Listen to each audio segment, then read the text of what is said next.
Hello everyone, আসসালামু আলাইকুম। Welcome to my channel recipe by Cynthia's mom. আপনারা সবাই কেমন আছেন? আশা করছি যে যেখানে আছেন সুস্থ আছেন, ভালো আছেন। আমরা আলহামদুলিল্লাহ আল্লাহর অশেষ রহমতে ভালো আছি। আজকে আমি আপনাদের জন্য নিয়ে এসেছি গরু মাংসের ঝোল রেসিপি। চলুন তাহলে তৈরি করি।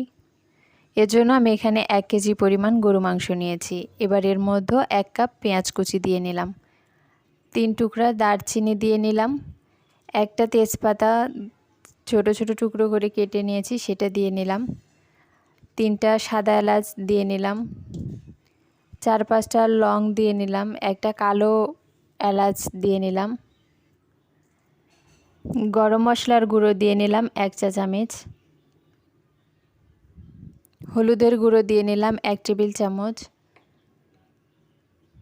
লাল মরিচের গুঁড়ো দিয়ে নিচ্ছি 1.5 টেবিল চামচ,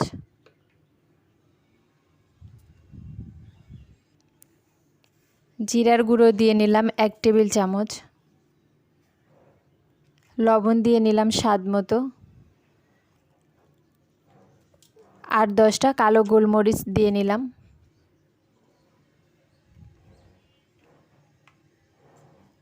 আদা রসুন বাটা দিয়ে নিয়েছি 4 টেবিল চামচ। আমি একবারে বেটে নিইনি, একটু থেতলা করে নিয়েছি।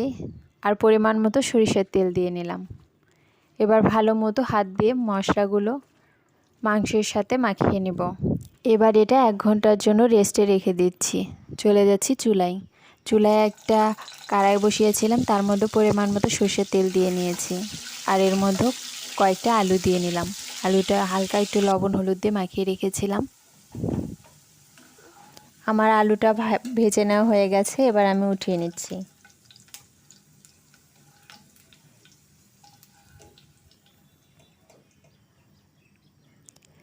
এই তেলের মধ্যে 1 ঘন্টা যে মাংস মাখিয়ে রেখেছিলাম সেই মাংসটা দিয়ে নিচ্ছি।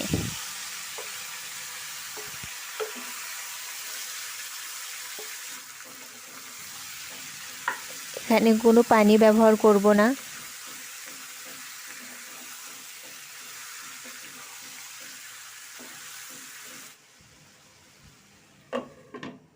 ঢাকনা দিয়ে মাংসটা কষিয়ে নেব। কিছুক্ষণ রান্না করার পরে দেখবেন মাংস থেকে অনেকটা পানি বের হয়ে এসেছে, আর এই পানি দিয়ে মাংসটা ভালো মতো কষিয়ে নিতে হবে।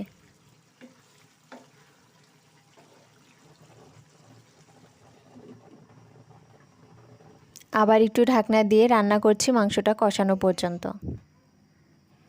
ঢাকনাটা উঠিয়ে নিলাম।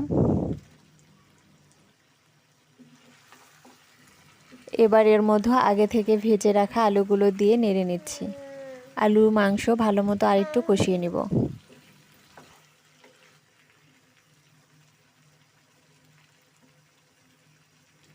আমার কষিয়ে নেওয়া হয়ে গেছে। এবার এর মধ্যে ঝোলের জন্য পানি দিয়ে নিচ্ছি। আমি এখানে 2 কাপ পানি ব্যবহার করছি। আমি মাংসটা ভুনা করব না, ঝোল করব, এজন্য পানির পরিমাণটা একটু বেশি দিয়ে নিয়েছি।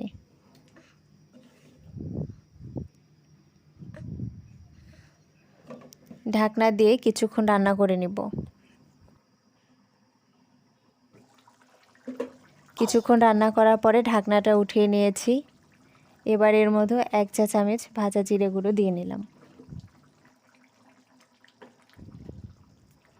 এবার একটু নেড়ে নিচ্ছি।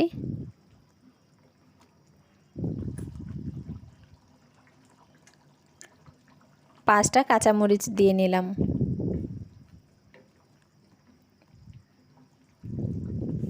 এবার ঢাকনা দিয়ে 2-3 মিনিটের জন্য রান্না করে নেব। ঢাকনাটা উঠিয়ে নিয়েছি। এবার আমি নেড়ে নিচ্ছি। আমার রান্নাটা হয়ে গেছে। এবার নামিয়ে পরিবেশন করব। আমার আজকের এই রেসিপিটি যদি ভালো লাগে অবশ্যই একটা লাইক দিবেন, কমেন্ট করবেন এবং শেয়ার করবেন। সাথে আমার চ্যানেলটি সাবস্ক্রাইব করবেন, পাশে থাকা বেল আইকনটি বাজিয়ে দিবেন। সবাই ভালো থাকবেন, সুস্থ থাকবেন। আল্লাহ হাফেজ।